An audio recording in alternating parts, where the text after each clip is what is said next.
Gerald Lucas here with another installment of Ask Gerald, where you get your real estate questions answered. Today's question comes from Javier, and Javier writes from Piscataway, New Jersey. And Javier writes, do you think the World Cup being in the U.S. this year is affecting real estate? Well, that's a good question, Javier. Actually, the World Cup is being held in 3 countries this year, including the United States. The United States, Mexico, and Canada are sharing hosting for the World Cup this year. But to answer your question, yes, I do think the World Cup being held here has affected real estate in some ways, and continues. First being that there's been a boom in short-term rental demand.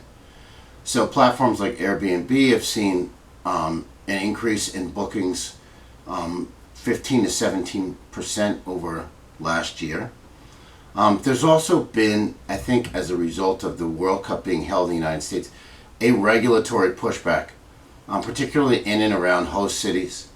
So, for example, in North Jersey, near MetLife Stadium, which is hosting several games, including the finals, in certain towns, Kearney, Union City, and West New York have outright banned short-term rentals, and Jersey City has not banned short-term rentals, but certainly has restricted them. So there's been a regulatory pushback. And then lastly, I think the third thing where real estate's been affected by the World Cup being hosted in the United States is that hotel demand has been lower than was expected. So I think hotels were expecting to make a lot more money, have more bookings, and that hasn't really materialized.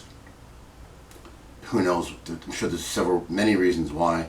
I think some of it is other platforms like Airbnbs. People have chosen over staying in a hotel, and I think also there are many people who come to the event that have chosen to stay in cheaper locales in neighboring Canada and Mexico as well. So thanks for your question, Javier.